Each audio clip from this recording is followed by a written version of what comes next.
Good morning, everyone. Thanks so much for joining us today for the third event in this year's Learning Exchange series, More Than a Moment. Today's program is called Centering Equity in Climate Finance. My name is Valerie Lee, and I'm the Director of Marketing and Communications at VCC Social Enterprises. Before we get started, I just want to address a few administrative items.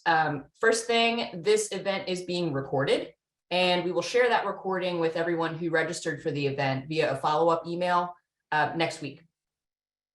Additionally, all attendees will be muted during today's session. Throughout the program, though, you can submit questions for our panelists or our moderator via the Q&A tool, which can be found in the toolbar at the bottom of your screen. We'll try to get to as many of those questions as possible today. Please feel free to use the chat to share information with your fellow audience members, but just be advised that we're not monitoring the chat for questions. Please submit questions using the Q&A tool. With that, I'm delighted to introduce VCC Social Enterprises President and CEO, Amir Kirkwood. Amir has over 20 years of experience in community development finance. And prior to joining our team, he served as Chief Investment and Network Officer at Opportunity Finance Network, a national association of CDFIs that helps money flow to communities underserved by traditional finance by providing capital, advocacy, and capacity building for its members. Amir also previously served as first vice president for commercial banking at Amalgamated Bank, where he worked as lead originator for mission-focused lending to nonprofits, CDFIs, impact investment funds, and foundations. He was also senior advisor to the Amalgamated Foundation, a role in which he advised nonprofits, CDFIs, and investment funds on impact finance strategies. So with that, Amir, take it away. Great, thanks, Valerie, and good morning, everyone. As Valerie said, my name is Amir Kirkwood. I'm the president and CEO of VCC Social Enterprises, the parent organization of Virginia Community Capital and LOCUS Impact Investing. I greatly appreciate the opportunity to be here with you today, and I thank you for taking the time from your busy schedule to join us for today's discussion, Centering Equity in Climate Finance. Today represents the third session of our Learning Exchange series under our theme, More Than a Moment. This theme reflects VCC's acknowledgement that communities have experienced significant change over the past 3 years, and that energy has resurfaced around socio-economic issues. Our work requires us to remember the roots of the community development movement, but also ask how community partnerships with investors, CDFIs, local government, and other community organizations can work together to define community-led approaches to the next wave of community development opportunities. One challenge I should say, that VCC and other CDFIs must clearly address is the disparate impact of climate change and benefits from energy transition experienced by low-income and diverse communities. CDFIs, including Coastal Enterprises and Community Preservation Corporation, who are joining us here today, have long been committed to supporting efforts at climate risk mitigation through their investments. This moment is especially important time for our field due to the recent federal actions to support efforts to finance energy transition through the recently passed Inflation Reduction Act, and more specifically, the provisions for funding under the Greenhouse Gas Reduction Fund, which targets investments in low-income communities. CDFIs, green banks, and other impact-focused intermediaries are expected to be important catalysts for investment under this fund. So at this point, please allow me to introduce you to Jim Beck, the Executive Director of the Community Investment Guarantee Pool and Senior Vice President for LOCUS Impact Investing. Jim will be leading and moderating through today's discussion. So with that, thank you, and Jim, I turn it over to you. Thanks, Amir. As Amir mentioned, one of the things I do at LOCUS and VCC is to help manage the Community Investment Guarantee Pool, or CIGP, which was launched nearly 3 years ago with 12 investors. We just added a couple very recently, and so we're up to about 15 investors now. And the pool, CIGP, was launched to demonstrate how foundations can do more for mission through guarantees and make it simpler for foundations to do so. We also wanted to demonstrate the flexible guarantees can be highly catalytic tools to test out innovations and new initiatives in community development, and that might not be able to get launched because of risk. concerns, whether actual or perceived. The reason I bring that all up is in connection with today's conversation. I think some of the lessons that we've learned in managing the guarantee pool is that while the pool focuses on three issues: affordable housing, small business, and climate finance. Climate finance was really the one where we had the most to learn. And I think that really reflects where we are as a community development sector in terms of being less directly involved in the financing of climate change and resiliency solutions for various reasons over the years. And that the incumbent climate finance sector, if you will, is in general not as developed, but it also hasn't had an intentional focus on equity and climate justice. And today, with an opportunity, with the federal landscape having changed significantly, I think having this conversation today is really important. So before we jump in with the first part of our conversation, I just want to kind of go over the run of show a little bit.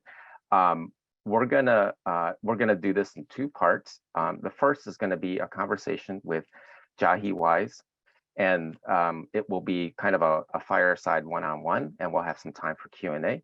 And then we'll shift to a panel discussion with Keith Bisson and Sadie McEwen. Brenda Loya was not able to join us this morning. She's feeling under the weather. And similarly, we'll have a Q&A with our two guests following their remarks. So with that, I am going to introduce Jahi, and I just want to make sure that his audio, which he was having some issue with, was addressed. Okay. So as a quick intro, Jahi Wise is with the White House Office of Domestic Climate Policy. He is the Special Assistant to the President for Climate Policy and Finance, and he focuses on climate finance, clean energy deployment, and economic development. He's a key point person on the EJ40, Environmental Justice 40. Mr. Wise has held various climate policy positions with the Office of the Mayor of New York City at a national nonprofit focused on clean energy finance and deployment. And in a different lifetime, he practiced law as a project finance attorney at an international law firm and as general counsel of a social enterprise focused on community scale clean energy deployment. So with that, I will ask Jahi to unmute and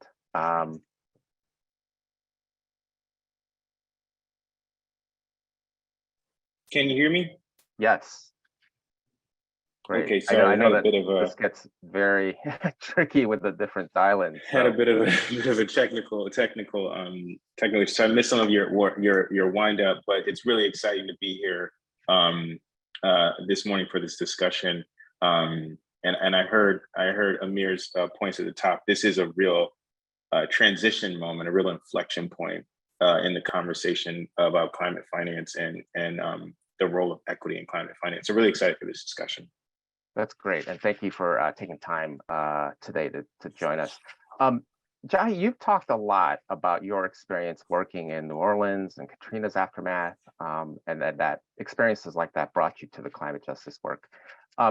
Just as kind of the table set a bit, could you talk about how you see the connection between kind of the imperative of addressing justice and equity issues and also averting climate disaster? Yeah, Jim, and it's a really important question. I'll start by just quickly and forgive me if some of this is repetitive, Jim, since I missed the opening. But I just giving folks an orientation where I sit. I sit in the Office of Domestic Climate Policy here in the White House. Our office was created in the first week of this administration to be the coordinator of the whole of government response to the climate crisis. And that means it's our job to make sure that every agency in the federal family is leaning into combating this crisis and also seizing the opportunities. that come along with it for job creation, for equitable investment, for health, for et cetera.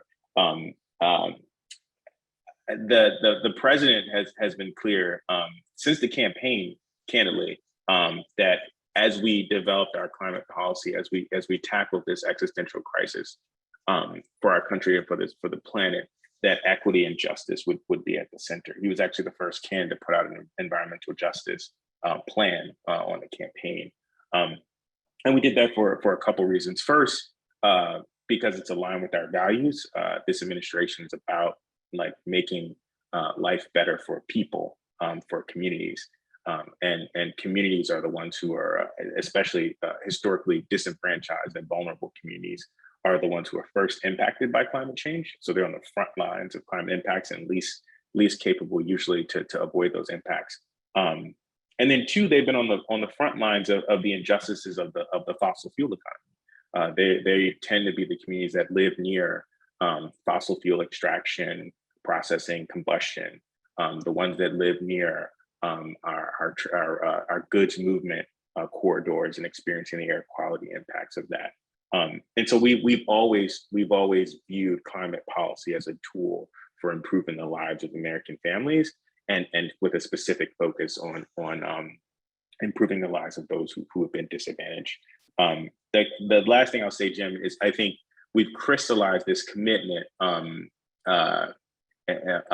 with the President's Justice 40 initiative, which out of the gate in the first EO on climate directed the government to direct 40% of the benefits of climate and clean energy investments to disadvantaged communities.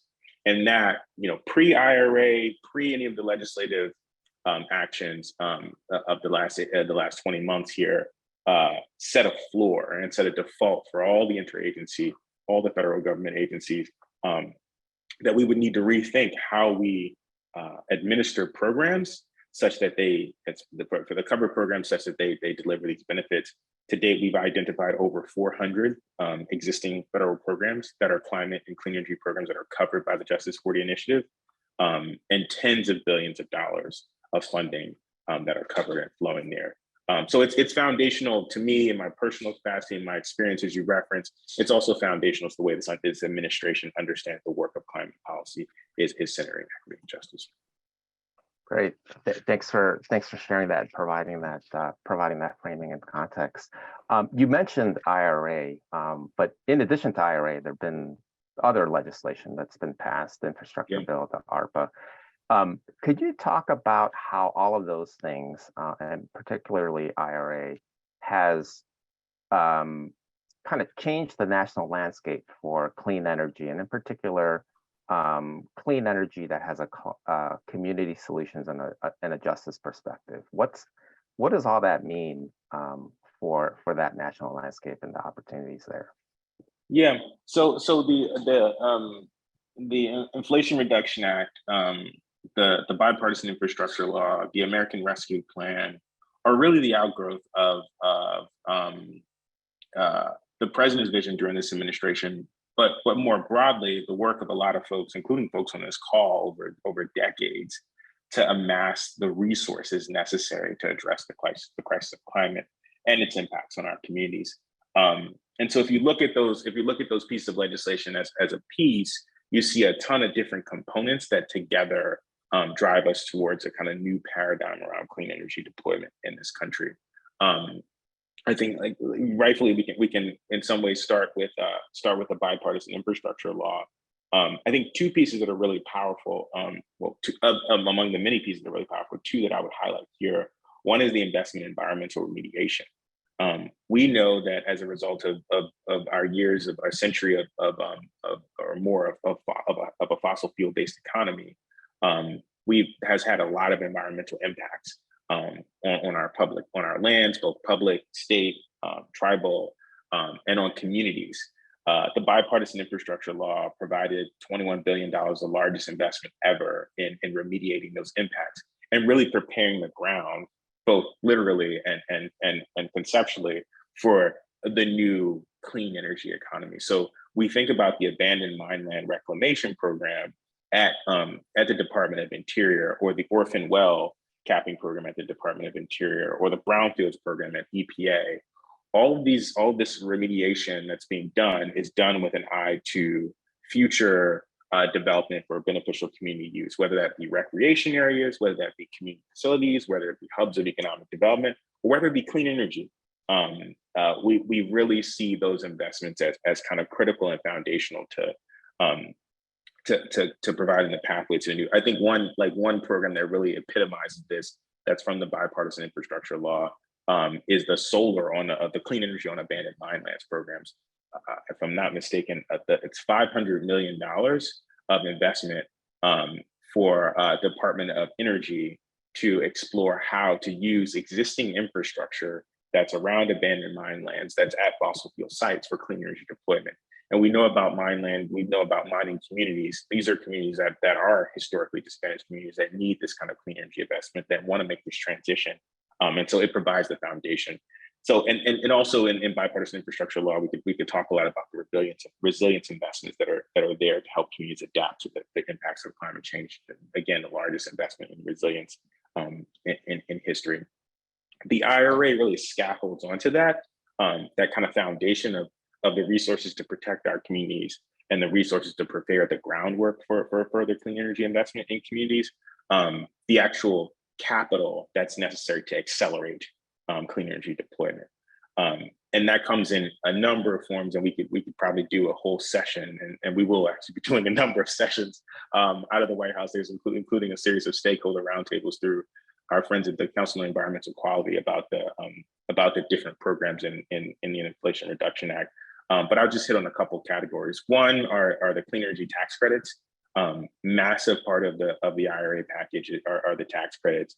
And in that tax credit package, in addition to kind of revising, reforming, and extending clean energy tax credits that have spurred the development of solar, spurred the development of wind over the last decade, we see new credits like a low to moderate income clean energy tax credit allocation program, like an adder for clean energy projects that are developed in energy communities, like an adder for clean energy projects that are developed using prevailing wage. We see these kind of twists on the credits that specifically focus on how we do equitable clean energy investment. And so that additional capital, that additional incentive, those additional supports will allow the market to not only deploy clean energy, but deploy clean energy in ways that gravitates towards the communities that actually need those investments. So that's one. You talked about the Greenhouse Gas Reduction Fund. I would put that in the bucket, a kind of second bucket of programs that are not taxed, but have huge potential to provide, again, capital and resources to communities to support clean energy deployment. So the Greenhouse Gas Reduction Fund at EPA, which is designed to capitalize a number of clean energy financing institutions that actually do the work of lending into clean energy projects and communities, and like a long fought victory of a lot of folks I know from the CDFI community, from the Green Bank community, from the credit union community. So that's one piece. Another piece I think we should be aware of is the rebates program at the Department of Energy, the home electrification rebates program at the Department of Energy, which will provide kind of point of sale supports to families to buy the latest, high quality, high efficiency heating and cooling equipment, to electrify appliances in their homes, to basically close the gap between, replacing a broken furnace with another natural gas furnace, and shifting that from replacing it with that furnace to the latest high quality heat pump that provides heating and cooling. And we know folks are now need cooling because of the number of extreme heat days that we're seeing in our communities. So the IRA really provides kind of the capital, the accelerant that's necessary during the decisive decade to get to the level of clean energy deployment that we want to see. So those are how I at least we think about those pieces interacting and working together. Great, thank you. Thanks. That was really comprehensive. In mentioning the Greenhouse Gas Reduction Fund, as you mentioned, long fought victory, and kind of while we're in the moment of understanding it and reviewing it and maybe savoring that victory a bit, what comes next from the perspective of policymakers? It's now passed Congress, signed into law. What can we expect in terms of how this gets rolled out and decided, I guess, or managed? Yeah, you can. I think I will say a bit flippantly, you can expect to get a lot of phone calls. We now have to build the infrastructure and this goes beyond the greenhouse gas reduction fund to the clean energy tax credits, to the EJ block grants, to the rebates programs, to all of the investments in the IRA. We actually need to build the infrastructure, especially for programs that are brand new, to implement these. Leaders in the agencies are obviously like taking the laboring oar and doing the work of actually standing up these programs. And so I think what we should be doing here, we're about 8 weeks out from enactment. You'll begin to see in short order here requests for information coming out, requests for folks to participate in stakeholder roundtables, to submit policy proposals, because we understand like these resources came in as a result of a collective effort, and now we all need to be engaged in thinking it through. And so in the Greenhouse Gas Reduction Fund, specifically, expect to see some inbound from the Environmental Protection Agency asking for the thoughts of folks on this call on how to actually structure a program that accentuates the infrastructure, the kind of clean energy deployment infrastructure that already exists in the community development finance and the green bank and the credit union communities, the MDI communities across the country, ways to structure the investments, ways to structure capital, such that they actually accentuate the capital stacks and the other incentives that exist out in the market, and thoughts on how to target it to make sure that the communities that need it most are the ones who are seeing the resources. I've been talking a lot about the IRA recently, and one thing I just always like to hit is like this is going to be a collective effort. We will have to really all lean in here. And to make this work, we don't have a ton of time left in the decisive decade, but we, thankfully have the resources that we need to meet the challenge. And we will have to lean in with our best thinking, best ideas, best collaborations to kind of advance the ball there. Thank you, Jai. So I'll conclude the final question, and then we can move to, if you've got some time. I know Yeah. You're kind of squeezed in between meetings here. Sorry. We maybe have time for a couple questions. In terms of a call to action, if you will, for we've got we've got multiple kind of stakeholder groups on this call, but community development sector writ large, whether CDFIs, community banks, or credit unions are likely on the call, and then other nonprofits in that kind of space.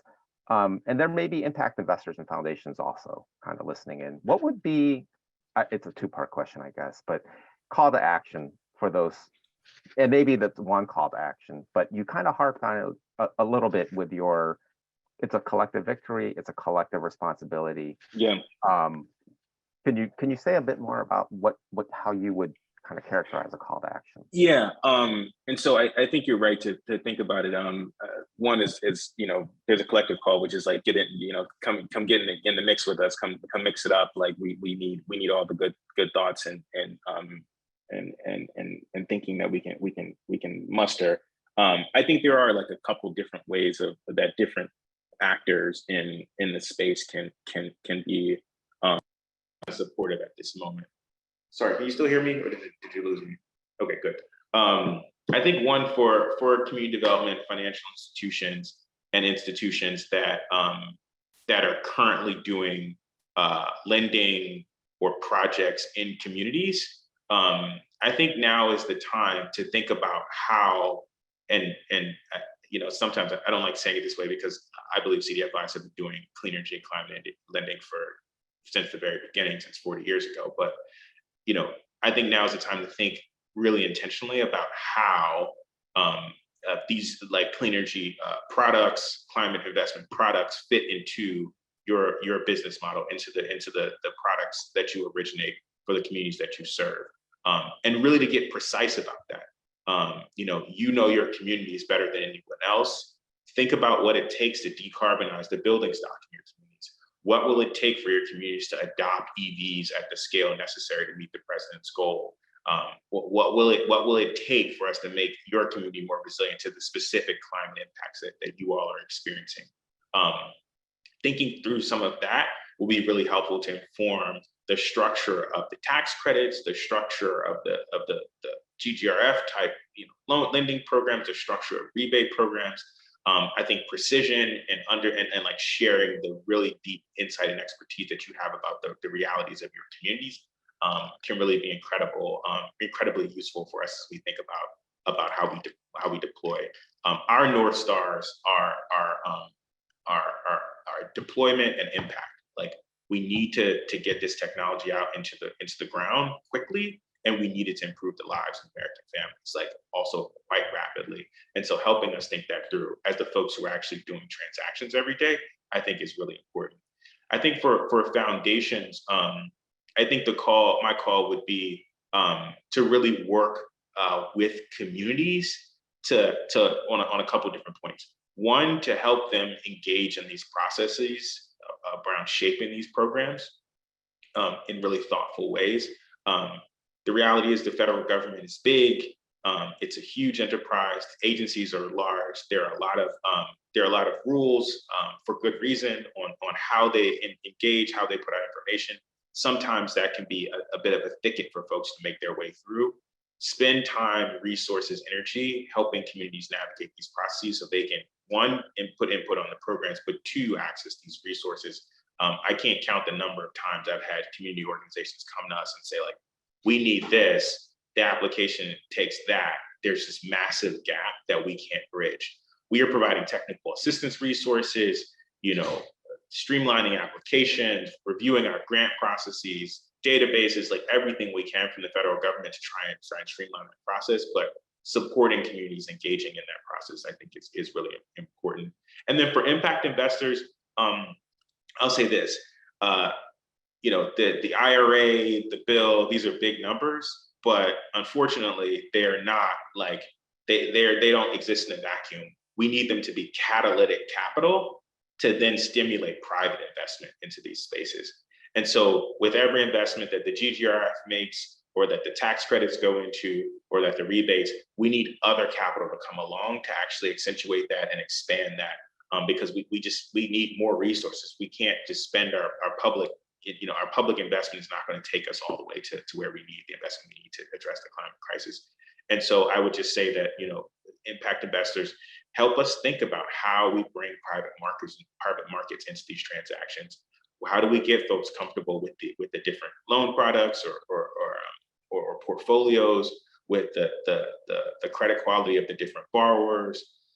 There's been some really interesting research recently about like how clean energy loan portfolios in disadvantaged communities are consistently viewed as riskier than they actually are based on the actual default data. Like, we need to overcome these barriers, not because it's like, a nice thing to do, but because it's literally impeding our ability to deploy the technologies that are necessary to save the planet. And so, like, let's work together to think through how we get the private market aligned about the need to deploy quickly and robustly into the communities that need most.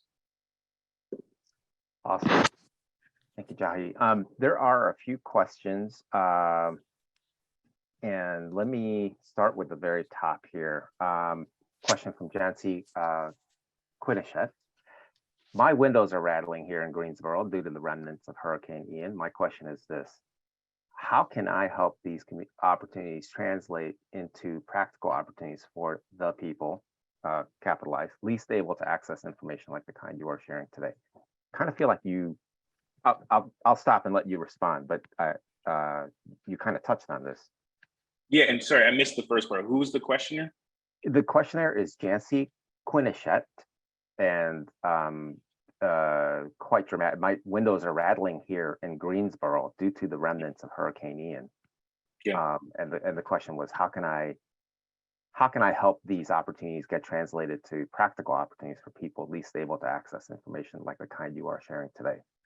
Yeah, and so I think like that's totally, Jim, you're right. Like it's a little bit of what I just came off of, which is like we've all got to, especially those of us who sit in these seats, in running institutions as like trusted messengers to communities, those who are like bridging the gap between capital and community. We just have to take a kind of offensive position here and make sure, is your community aware of the changes to 25C that will now allow for year-over-year investments in home efficiency and resilience? Like, is that something that folks are wrapping their arms around? And are we thinking through in your community how to like access that tax credit? Are folks in your communities like preparing to invest to access the climate justice block grants that will come out of the EPA in a bit here? So position yourself as an intermediary, as a messenger to the communities that you serve. That's the role that all of us who come out of community work, that's part of what we're here to do. And then come to us with recommendations. That's the other thing. I mean, like, let us know how the experience of your community should inform the work that we're doing.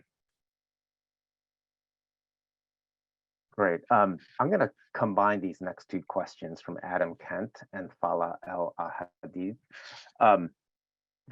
Adam's question is, and I think you've kind of talked about this, but the 12 billion pot of greenhouse gas reduction funds, I thought it was a little bit larger than that, but how are these dollars subject to the Environmental Justice 40 provisions? And then the initiative of Executive Order, this is the question from Fala, Executive Order 13985 and 14008 are well grounded in terms of anticipated outcomes.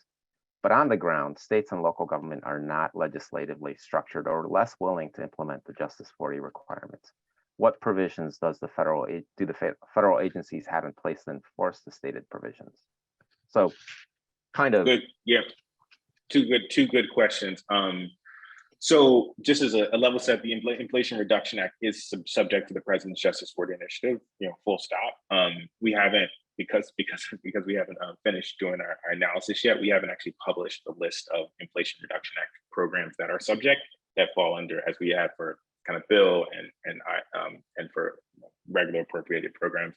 That list will come soon. But we can be pretty confident that the Greenhouse Gas Reduction Fund fits under the definition of a covered program for purposes of Justice 40, and therefore will be subject to the Justice 40 requirements of delivering 40% of its benefits to disadvantaged communities. As the questioner noted, the Greenhouse Gas Reduction Fund does have portions of its funding already carved out for disadvantaged communities. And I think you're right. I think it's closer to 14 or 15 billion of the total pot is carved out for disadvantaged communities. And so the question for EPA and the question for all of us is like, what does it mean to provide capital through financing institutions for climate and clean energy projects in ways that benefit these communities? And it's not like a rhetorical question. It's like, that's actually the question we all have to answer, and we have to design into the request for proposals for this program, and because these resources have to go to those places and they have to serve these purposes. And so we're 100% committed to seeing this program live under Justice 40 and fulfill its values. On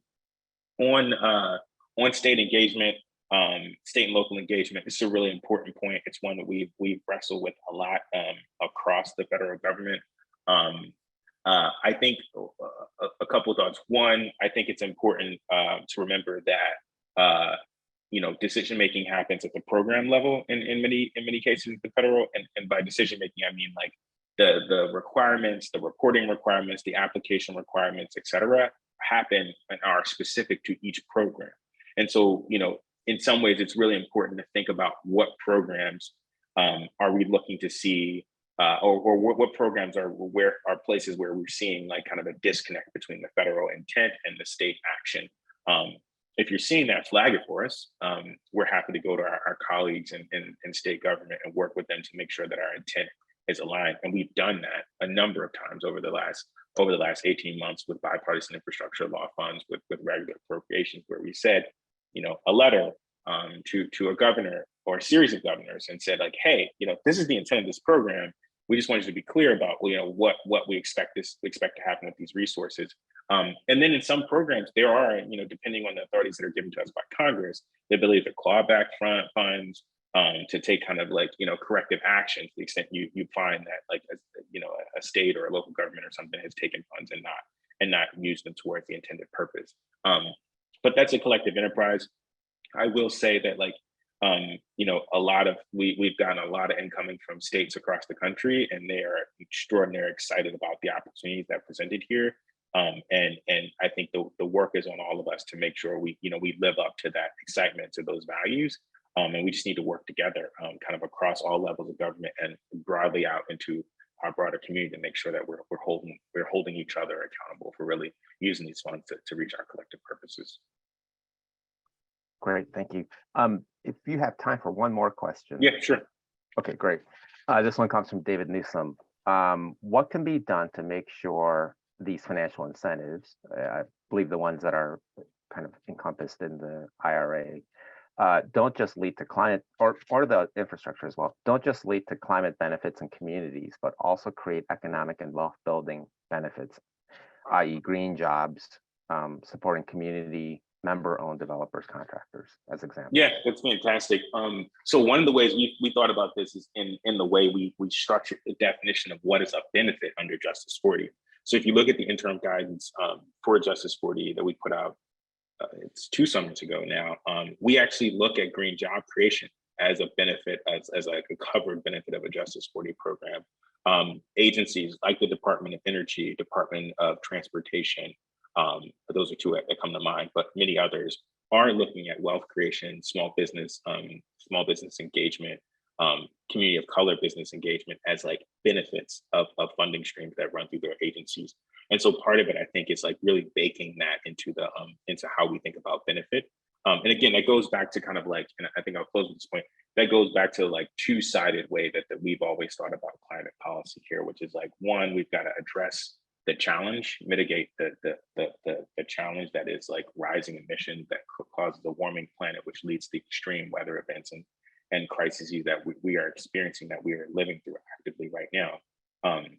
And then 2, it's delivering benefits that real people in communities experience. It's job creation, it's lower energy costs, it's expansions for businesses, for locally owned businesses. It's improved air quality and health. It's in some cases better learning outcomes for our children. It's like both of those are simultaneously, and we have as a true north both of those stars, honestly. And so there's not a situation where we say, well, we've decarbonized it, so we're good, we've done our jobs here. We're really clear that the benefits have to flow to people, and they have to be experienced by people. So thank you so much for this conversation. Thank you, Jahi, for your generosity with your time, sharing your insight. We'll let you go back to your next meeting. I know you squeezed us in, so appreciate it. No, thank you. Looking forward to appreciate being in this space, one, and appreciate all the work that all of you do and have done, not only just to support the administration and pass this legislation, but also to support the communities that we all want to serve. And I really look forward to continuing to engage with each and every one of you, because we have the challenge ahead of us. The work is ahead of us now, and it's an exciting moment to be in this space. Thanks so much, Jim, and everyone else. Take care. Thank you. So we're gonna shift now to the second part of our event discussion, and I'm going to introduce our 2 panelists, Sadie McEwen of CPC and Keith Bisson of Coastal Enterprises. I'm gonna introduce Sadie first and ask her to kind of share her remarks first, and then we'll do the same with Keith. But so as an intro bio for Sadie, Sadie McEwen is the president of the Community Preservation Corporation, or CPC. She leads the development and implementation of CPC's growth strategy and oversees all of the company's field offices, initiatives, and its equity and impact investing platforms. Throughout her career, Sadie has been a fierce advocate for moving the real estate industry and built environment towards carbon neutrality. In 2009, Sadie helped create the company's Green Financing Initiative, the precursor to what would eventually become CPC's comprehensive sustainability practice. And I know she's going to addressed this a bit in her remarks, but CPC was recently announced as administrator in the New York State Climate Friendly Homes Fund, which seeks to help buildings electrify and reduce their carbon footprint. So with that, welcome Sadie to our discussion this morning. And a question for you to kind of just start off. You heard some of what Jahi shared in terms of what has now changed with the federal landscape and the federal investments. But we know, as I kind of went over in the intro, that CPC has been engaged in this space for many years, and you and I actually worked together in New York years ago, maybe even decades, or maybe not quite a plural decades. But could you tell us about briefly about the kind of sustainable financing, climate financing that CPC is already engaged in, and the opportunities that your institution now sees in light of some of the federal investments that will be made? Sure. It's great to be with you today, Jim. I want to thank you and Amir and Valerie for hosting this and for having Keith and I on this panel. It is the work of today, and we are reminded this morning when we turn on the television and look at what Hurricane Ian is doing to Florida, that it's more important now than it ever has been. And listening to Jahi was fabulous. His clear path forward around what the government's focus is around climate and justice is really important. And so I will start by talking about CPC and what we've been doing really intentionally since 2008. But if we think about the work that we do as CDFIs and financing buildings, we've been improving and changing buildings, and to Jahi's point, addressing climate, since inception. And we as CDFIs, and I can speak, I think, on behalf of credit unions and other not-for-profit lenders as well, we're not afraid to do the hard work, and we're not afraid to do the difficult deals, and we care about climate. And the reason that a lot of CDFIs have not had the opportunity to very intentionally address climate the way CPC has, because we haven't had the resources to do it. We've had resources to create affordability. We've had resources to address and attack homelessness. We've had resources to create jobs, for small businesses, but we really haven't had resources to intentionally incorporate climate into the work that we do. And I think that's what the IRA provides us. And to Jahi's call, we have to step up and get it done. We have to step up and do it with intentionality. Since 2008, when CPC created its sustainability platform, we have been very intentional about trying to address climate and energy in the work that we do. And in 2008, we started doing that because there was a recession. Energy prices were excruciatingly high, and low and moderate income communities were feeling the impacts of high energy costs and job loss. And so we said, well, what can we do? At the time, we had a new president, President Obama, who was trying to get to recovery through retrofit. In New York State, we had Governor Cuomo reaching with a Green New Deal. And we had Mayor Bloomberg in New York City with a Greater Greeners Buildings Plan. And so we align often with government and its priorities because government supports the work that we do in affordable housing. And so we got on board and we said, okay, let's see what we can do to address energy efficiency in the buildings that we finance to drive down the cost of utilities to create more affordability and create a healthier living environment for the residents in the building that we finance. And that's where it started, with energy efficiency, light bulbs, air sealing, insulation, and then it evolved. And it evolved pretty quickly over the next 12 to 14 years. And here we are today, looking at greenhouse gas reduction, electrification. In New York State and city, we have laws on the books calling for all electric housing by mid-century as our city and state transition our electricity grid to renewable energy. So in 2008, we hired people that woke up every day and said, what can we do in our business to intentionally make the work that we do more sustainable? We became a carbon neutral company, meaning we looked at all of our business practices internally to transition to becoming much more carbon neutral, and we offset our carbon footprint every year. And then we really looked at our capital, and we said, how can we use our capital, which is our tool, to address sustainability? And so our mantra has been that existing capital needs to address climate. The IRA provides incentive capital to help us as CDFIs and other not-for-profit lenders look at that. But over time, that money's going to go away, and private capital has to start to adapt to addressing climate without incentive.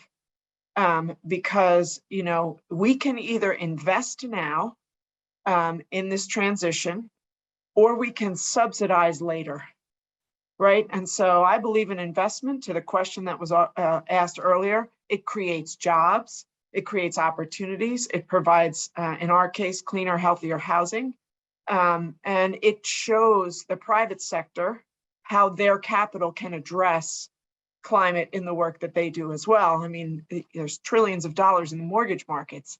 We can't rely on, $12 billion to get us there. We have to engage that capital too.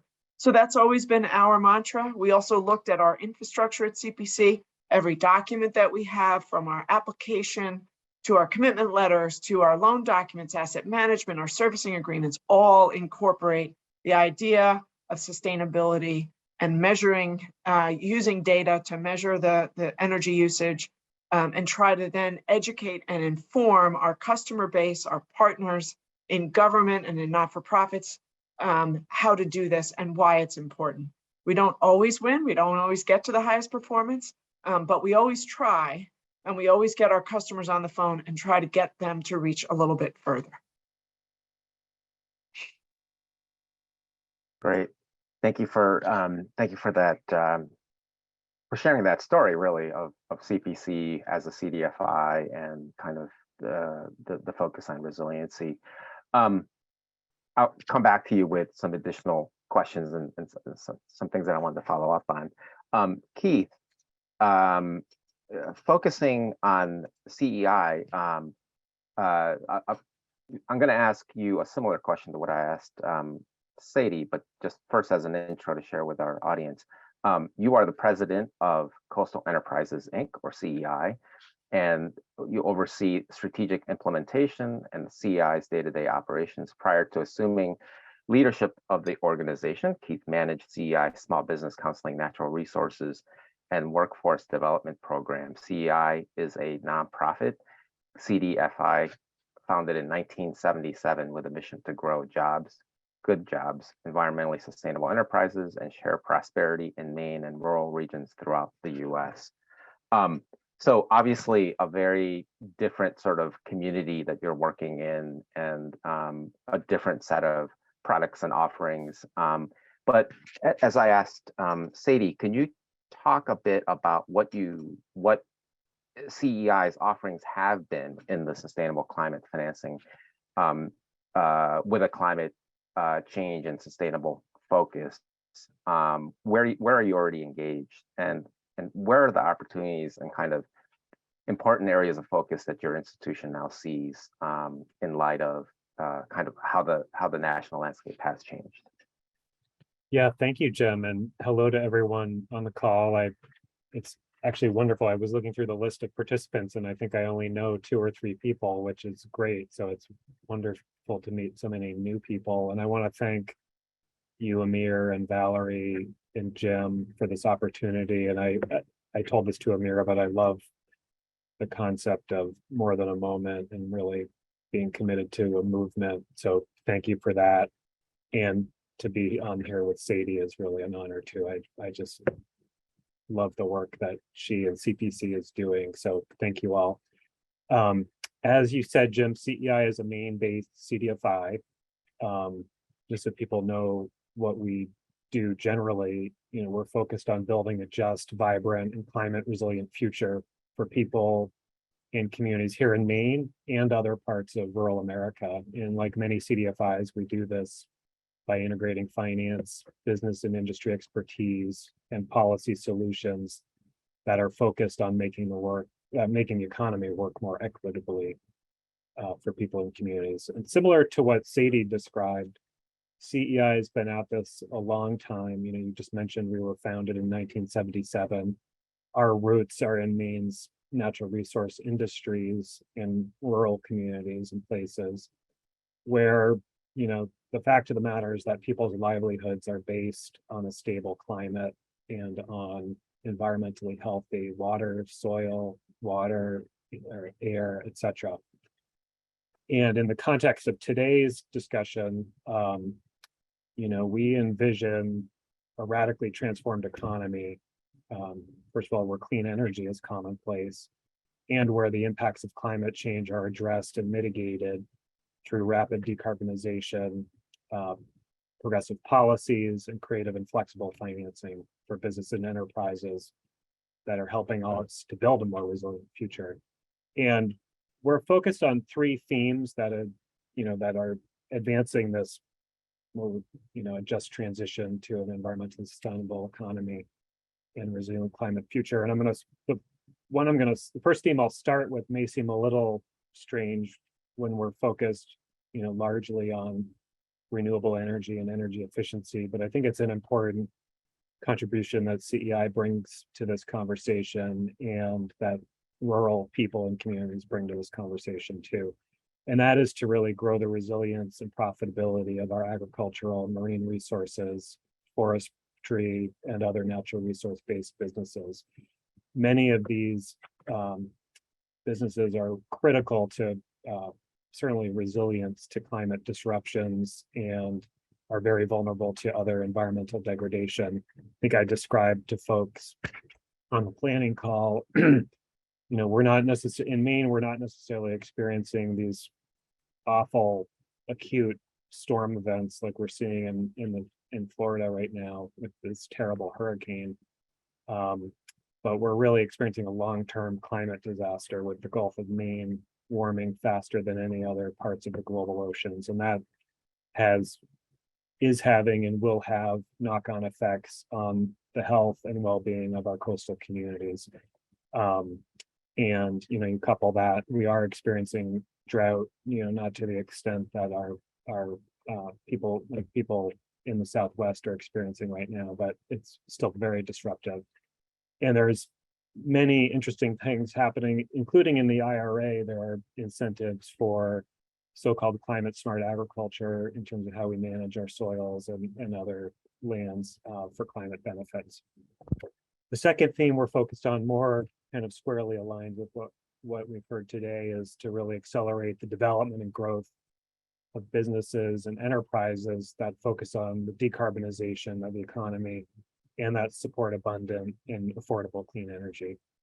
And, you know, that involves everything from putting solar on schools, municipal buildings, businesses, et cetera, you know, which we've done a lot of at CEI over the past decade or so. But also energy efficiency improvements, building improvements along the lines of what Sadie has talked about. And then the third area, you know, and this is, I think, very aligned. I was really happy to hear Jahi talk about this, but really engaging the businesses and people most impacted by climate disruption and environmental degradation in the development of our products, services, and policies that also align with the urgency of the challenges that we face. And I love what you were saying, Sadie. This is the issue of our time, and it's really critical that we all focus on this issue. And you know, speaking from a community development financial institution perspective, and how the way Jahi put it, like how this work aligns with the work that we've been doing for 40 or 50 years. Just to give you a sense of our scale, I mean, we're, you know, we've been around for a while, but in terms of loans to green businesses over the past 5 years, I was just looking at our numbers, we've done about 160 loans to green businesses or businesses reducing their environmental impact. About half of those are in rural parts of Maine. And again, just to maybe broaden our horizons a little bit in terms of going beyond solar and energy efficiency, you know, we are looking at other opportunities like technologies that decarbonize the economy. We've worked, for example, with a company that creates turbines that are powered by the tides. or by the flow of rivers, and that can be deployed to very remote rural communities that are often like flying in diesel, and you can imagine the cost, much less the environmental impact of powering things with diesel. But also looking at pollution reduction in it beyond only GHG reductions. So those are some of the things we're doing. We have been we've done a fair bit of solar lending, and we've been looking to expand access to solar in Maine. And most recently we've been piloting a solar buy down product based on something we learned from BCC, actually. So thank you, Amir and Valerie and Jim. And that's, we've literally only rolled that out this summer, so we'll see how that goes. But we have really seen that the cost is still a barrier for people and businesses here in Maine. And we wrestle with what Jahi was saying in terms of, we need to scale up the deployment of these technologies and resources. At the same time, scaled up products and services don't always meet the needs of what we see on the ground. And so as CDFIs, one of our strengths is tailoring products and services to the people and communities where we work. So, we're experimenting with that right now. So maybe I'll stop there, Jim, and happy to answer other questions. Thanks, Keith. And you really provided a perfect segue to my next question, which was, speaking of CDFIs and community financial institutions of other formats, as you mentioned, that has been part of the business model of the DNA, is addressing kind of market gaps that mainstream financial institutions leave behind or intentionally create. And in the context of climate resiliency, energy efficiency, kind of natural resource support, question for both of you: what are some of the specific considerations that your peers, that other partners in our space that have the same focus should we understand in order to successfully, let's say, center equity in, as we put forth products and solutions and offerings around climate finance? And I'll leave it open as to who wants to answer first, but the question, I guess, is what are some of the specific considerations that we need to think about, that CDFIs or credit unions need to think about as they commit to centering equity in climate finance solutions? If it's okay, Keith, I'll jump in. I think it's to remind themselves that this is what we do. And this is an extension of the mission that we have, is really addressing equity and justice, whether that's economic justice in the form of affordability with the housing that we finance, or the jobs that we invest in to create the small businesses, or environmental justice by addressing climate and creating cleaner living environments, healthier living environments. It's an extension of what we're already doing. I think that right now, CDFIs, so as an industry, CDFIs have raised their hand and said, you should invest more with us because we have a mission and we drive a broader impact, and we will address things like equity and justice in the work that we do. And, we were making a lot of progress. The Obama administration sort of went on hold a little bit, the 4 years under the Trump administration, but Joe Biden has stepped up and said, I believe in you, CDFIs, and has brought this opportunity forward to us. And we can't not rise to that occasion. And so, as I said before, it's the hard work that we do in our everyday that just got a little bit harder, but the resources that are in front of us help us make it a little bit easier. And so I think using the tools that we have, and this is something that Jahi talked about, and enhancing those tools to address climate is one way to do it. And I think that's an important way. So, for us in the construction lending and the permanent lending that we have, now we have a tool to drive down the interest rate in the money that we lend so that there's additional leverage and additional interest in borrowing that money. And with that low interest rate comes the responsibility to reduce your greenhouse gas, right? That's what the IRA is asking us to do. We will do that in communities of color, in economic justice communities. We will do that in low and moderate income housing and for small businesses in brown and black neighborhoods, because that's what we do. So inherently, we will do that, and we'll have a tool to do that. I feel like at the same time, though, we need to take the hand of private capital, and that's both, commercial lenders, mortgage lenders, but also, ESG investors, and say, if you meaningfully want to address low and moderate income neighborhoods and climate at the same time, you have to, your rates have to be lower, your investments have to be intentional. And this is the way forward. We have incentive to do it now, but when this money is gone, you need to step in and take the baton. Because as I said before, these are investments. This is the laboratory for how to do this. This opportunity, and we see this at CPC with our $250 million grant program that the state has given to us to electrify small buildings. That is an incubator. That is a laboratory for how to get this done, to animate capital. Then the IRA comes in and we'll have capital to help accelerate the work that we're doing. But then private capital has to step in, because if they don't step in and invest and use the tools of their business to make investments in climate and in low and moderate income communities, the way they did, frankly, under the Community Reinvestment Act, right? When they were addressing poverty, which really moved the needle on distressed neighborhoods and communities and brought back a lot of cities.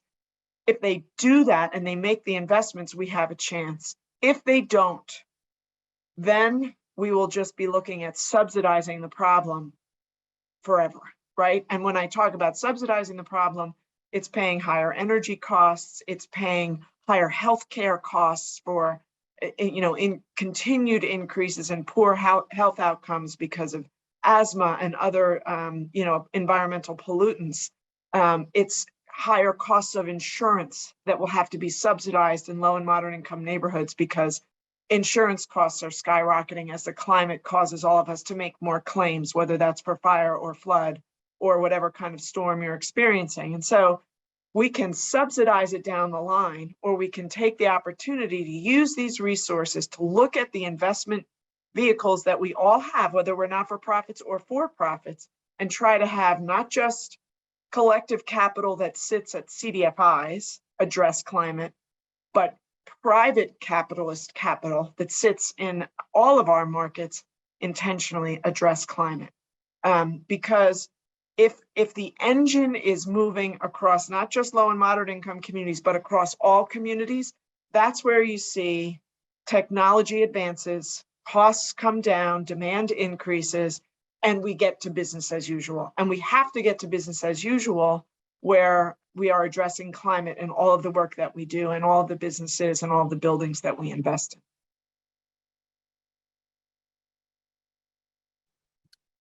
Amen to all that, Sadie. Thank you. I'm not sure I have a ton to add to that. I mean, I'm totally aligned with Sadie's perspective on this. I think the one thing I would add, in addition to really, recognizing that this is our work and has been our work as a CDFI field over the years, is to also, we really need to show up in a unified way in these policy discussions on this issue. I mean, it's akin to the Community Reinvestment Act, which many of us are also, is really important to our work. And when you think of what's helped, talking about scale for a minute, what's helped scale up our community development, finance, impact, the Community Reinvestment Act has been a real driver of that. And so, as Sadie said, this is, for now anyway, a one-time infusion of a significant amount of capital. At the same time, there are opportunities to mobilize more, certainly through traditional banks, but also through foundations and individual investors and, the whole continuum that comes along with that. And I think, as with the work that all of us do as CDFIs every day, designing and implementing and tailoring products and services to the people and communities we serve. That's what we do. And this is, maybe a modified twist on that. And as Sadie said earlier, one reason many of us haven't engaged more is because we've faced more acute issues, frankly, and didn't have the resources to apply to this. And now hopefully we will. And although we may still, again, even in this near-term window, like we should all be running towards this conversation about the Greenhouse Gas Reduction Fund and the Inflation Reduction Act.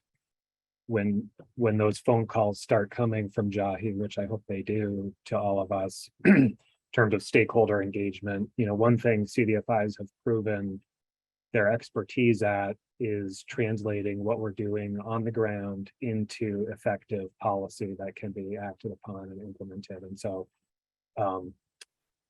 this isn't over yet with this Inflation Reduction Act stuff, and we have the opportunity to contribute to it. So I would invite it, encourage us all to do that. Yeah, I just want to add one other thought I'm having, Jim. There's a component of this which will really empower and grow the green banking industry, which has been somewhat nascent and undercapitalized. And so this really gives the green banks an opportunity to grow. And they're very important institutions because they support technology innovation, workforce development, and that's really critical and important. But what we can't afford is for addressing climate to just be somebody else's responsibility. And so, if you want to do climate, I'll give you a mortgage, but if you want to do climate, talk to the green bank on the corner or go talk to the CDFI in the corner. It has to be that the work that we're all doing, let the green banks do all of the innovative stuff that they need to do. But when we're financing systems in a building that's my collateral as a first mortgage lender, I should be the one financing the systems, right? Why should I turn to another source? And I think this has been one of the challenges with PACE, is why should I turn to another source to finance what is my collateral, right? And so taking that responsibility as a first mortgage lender to not pass on the decarbonization of my building to another lender is really, really critical. And when I think about the built environment, everybody says, 80% of what's here today is going to be here in 100 years. And that's likely true to some degree, even if it's 65 or 70%. That built environment has changed significantly over the last 150 years already, right? And so a lot of buildings that are here that have been around for 100 years have gone through gut renovation after gut renovation. We transitioned already once as an energy industry, right? And so we're going to do that again. And so it's just part of the natural turnover of improvement in the built environment. I think when we think of it that way, and we think of it as the new business as usual, I think that that makes a lot of sense. And so we can lead the way with our capital in the CDFI and credit union industry, but we can't do it without modeling the way for capitalists everywhere in this country, because we're a capitalist country. And if we don't engage capitalism in this fight against climate, then we're not going to win. Sadie, you're reminding me one other thing I want to highlight about our role is, CDFIs are financiers, obviously, and investors, but another key role that we play is as technical assistance providers, development services, whatever you want to call it. And that's another real piece that I think we bring to the table that can't be done by large national intermediaries that are present in our communities. And like many of us haven't had the resources to do more of this work, the people we're working with, I think of the farmers, school administrators, you go down the list, building owners, they have they're trying to keep the lights on, keep things cash flowing and stuff.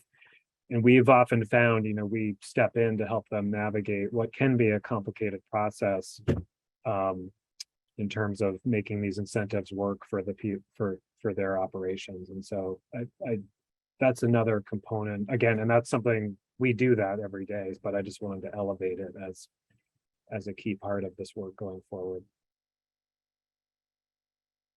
That's fantastic. I love, so many nuggets there. And I think you guys both straddled kind of what we do, CDFIs are going to do what CDFIs do. Capitalists are going to engage capital. And you both talked about like things that, kind of a challenge, if you will, or a call to action for doing things differently. Can kind of focusing on that a little bit, can you maybe share like one or two thoughts that you have about how business as usual in the sense that you want to partner to facilitate more capital, but business as usual as in kind of where we are now after, however many hundreds of years of the industrial revolution is maybe not good. And so what are the actions that, or the approach that CDFIs need to take that's different, that's markedly different than maybe where we've been? Well, I would start by saying that CDFIs need to be a bigger voice. I've been in affordable housing. I've been at CPC for 31 years. And when you're in the affordable housing business, you're also in the policy business, right? One goes hand in hand with the other. You're always advocating on behalf of the neighborhoods and that you serve, the communities, the lowest income people, most marginalized people. We're very fortunate in the CDFI community. We have access to capital. And one of the reasons we have all of this economic injustice is because capital has not addressed poverty. And so Keith's right, the CRA, Community Reinvestment Act, was game-changing. That was regulation. That forced the hand of private capital to address poverty through regulation. The IRA does not do that, but it does provide incentive capital. So when we have success, when we've learned, when we know what's working, we have to carry that forward. And I think one of the things that the pandemic did for CDFIs was really bring us together and realize that we have to rely on each other in partnership. And in partnership, we're much stronger. And so, there were some programs during COVID that brought us together, that aligned us, united us. We were able to access more capital together than we were apart. There's a lot of economies of scale that coming together really, really help us achieve. And I think the IRA, my understanding is that the EPA doesn't want 1,000 or 40,000 applications from CDFIs across the country. They want less than 10. What does that mean? That means we have to stand together. We have to be more efficient. We have to be aligned. And in doing so, we will then be able to, in a very concentrated way, share our successes and show our successes to capital providers, because the voice will be coming from a much more consolidated entity. And I think it's our responsibility to do that. We have to be very loud and proud of the work that we're doing, and show that investments in low and moderate income communities and addressing environmental justice as we transition is actually a great economic engine, just like it was with the CRA, right? Nobody wanted to invest in neighborhoods that had blocks and blocks of vacant buildings, but guess what? Now banks have lots and lots of deposits from those neighborhoods and those communities, lots of loans, lots of successful outcomes, and they've made a lot of money, right? It has been a tremendous economic driver for financial institutions, and climate can be too. The initial phase here during this early adoption is going to be difficult. It's going to be challenging. That's why we've been given the opportunity to have an incentive through the IRA to help us get there. But we need to help. We need to show private capital what our successes will be as we go forward. I'm going to add yes, yes, yes to that, Sadie, and maybe going to the theme, VCC's theme of movements. We need to engage with other movements as a CDFI field, particularly, I would include the environmental and conservation movements in that, and in particular to help them further understand what Sadie's talking about in terms of the role of investment, because I think that cannot, less so with the conservation world, because that's a very investment-oriented world in many ways. But the power of investment, interestingly, our founder Ron Phelps once pointed out to me, the book Silent Spring by Rachel Carson was written in 1963, and that kind of launched the modern environmental movement in some ways. that same year was Bill Harrington's book, which is called The Other America, which was about poverty, particularly in Appalachia and the Delta and other communities in this country.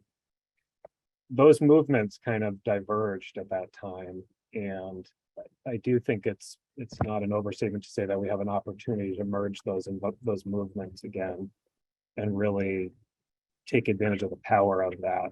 And because we have a lot to learn from those movements, and I think we have a lot to share with those as well. So I think that's what I would add. And again, just on these issues, making our voices heard in the policy realm. I would just echo that too. That's really powerful, Keith. Thank you, and thank you, Sadie, as well for your thoughts on that. I am going to see if there are any questions around, and maybe I'm not quite sure how to work it, but while maybe I have better luck figuring that out, or if they come in another way, I had a couple of follow-up questions for you all. I think we have a few more minutes. So one, we talked a lot about, I think, explicitly and implicitly, the community development sector as partners that can help the private sector or the private capital kind of take the baton. I think, Sadie, that's how you described it. And part of the work that the guarantee pool does is to provide credit enhancement to enable things that, in some cases, it's CDFIs, but other capital has risk concerns. They're not willing to step in. So in addition to credit enhancement and risk mitigation, what else do you think is needed for CDFIs to kind of effectively serve as as one of the relay runners in this baton, it's not called a baton race. That shows my lack of familiarity with track and field, but the relay race. Well, I would just add, we have pipeline of opportunities, which I think, particularly if I'm thinking of like foundations and impact investors, that's attractive. That's an attraction for them, and one reason why they should be engaging with us. I think saying we have pipeline is one thing, but what it takes to build that pipeline is another thing, in terms of helping town XYZ get a solar project through the approval process, help them understand the tax credit structure and all of those things. We need to be able to do more of that, and that's more of the development services side of what we do, and really like originating those deals to a point where they're getting them investment ready, I guess. Again, that's nothing new, Jim, but that's a key part of what we do, and particularly for impact investors who are looking for both a financial, social, or not both, but financial, social, and environmental returns. Those social and environmental returns are not free, I guess, is a point I'm trying to make here, and that more of those resources will be needed to help make these projects happen. Yeah, I wanted to add that Jahi mentioned things like adders to tax credits. And so I think really, CPC has advocated at the transition of the Biden administration for enhancements to the low-income housing tax credit, which I'm disappointed to see didn't get in, because that's a mature industry of very sophisticated developers, attorneys, syndicators, designers, architects, and it is an engine for affordable housing. It is the largest affordable housing program in the country. And it's probably about 20 years ago now, it was recognized that there were high cost areas, New York, California, Florida, Chicago. And so they boosted the tax credit so that in those high cost areas, you would have an extra increment of tax credit to address the higher cost to develop in places like New York. An adder to that tax credit, or a boost to that tax credit to ensure greenhouse clean energy, could be really, really transformative to an industry of people that are addressing affordability, that are committed, and that's all they do is develop affordable housing to reach for greenhouse gas reduction or clean energy or a net zero project. And so trying to look at the existing infrastructure that we have and enhancing it, I think is one of the keys, and highlighting those successes, again, as CDFIs and with our lenders and the people, the private capital that supports us is really important. So it's one of the things I think as a not-for-profit lender, I'd like to see we try to do with the IRA money when it comes to affordable housing. Because if we can prove that it works during this incubation period where we're testing out all these ideas, that's kind of an easy fix for the federal government to say, oh, look, they were able to do that with LIHTC. Why don't we just transition that to a permanent change? And now you change the future of newly built affordable housing to make it all zero emission. Great. Whoops. Sorry, my Zoom is going too many little screens open for me. One kind of final question for myself, and then I'll go to the chat is, you guys are, in your own kind of, per your own business model, very advanced in terms of just the length of time that you've focused on this market and thought about products and offerings and ways to support that with technical assistance. There may be organizations, including CDFIs, that are out there that are just now kind of focusing on this for a variety of reasons. I mean, what would you say are kind of some of the important first steps that they could take to not only be responsive to the call around climate change, but to also be responsive to the needs of their communities, whether that's a focus on racial equity or a focus on kind of a more agrarian needs. But what are any thoughts or suggestions, I guess, that you would have for your peer organizations that might be a little bit earlier in this journey?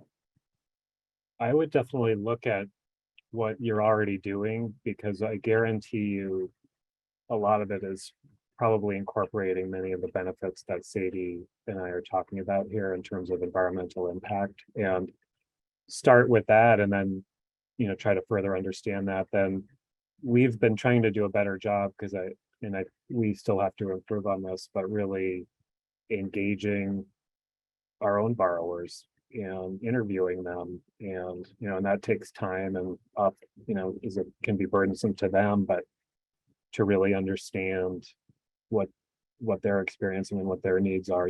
We had certain assumptions about our farm borrowers, for example, in terms of like what they might be focused on in terms of environmental impact, and we were fortunate enough to have an intern this summer who interviewed about 30 of them.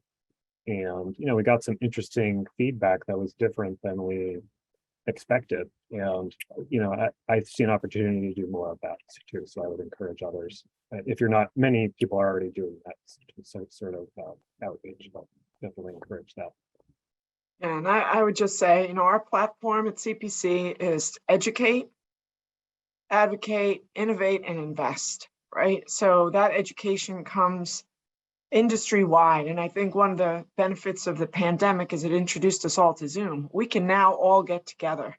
Before the pandemic, if we all wanted to learn about climate, we get on a plane and we fly to a central location, we get in a room for 2 days and we talk about it.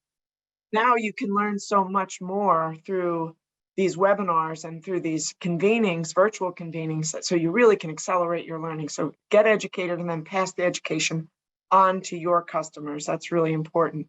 Advocate, turn around, and that call to action for what's working. Innovate. The IRA gives us capital to be innovative with the products we already have, to adapt them to address climate, and then do the work. Invest, make the investments. One of the things that we benefit from at CPC is the amount that we transact. We do, 150, 200 loans a year. And so in that transacting, you learn so much. And so we're being given that opportunity through this capital to do these investments, and then take that investment, what you've learned, and turn around and start over with educate, advocate, innovate, and continue to invest. Well, I can't think of a better way to end on that note. Collaborate, educate, advocate, innovate, repeat.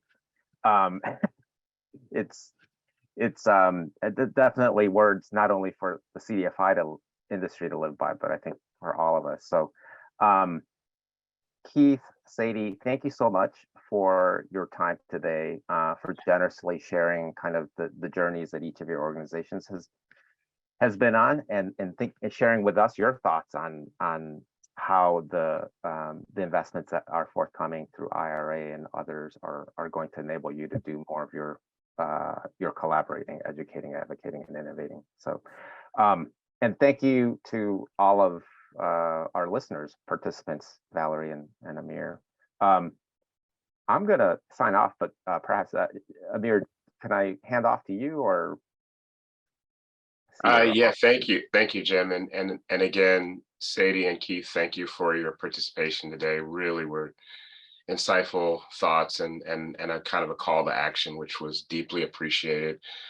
Just a final thing for the audience, thank you all also for your participation, and look forward to information soon about our next and final learning exchange event for the year in December.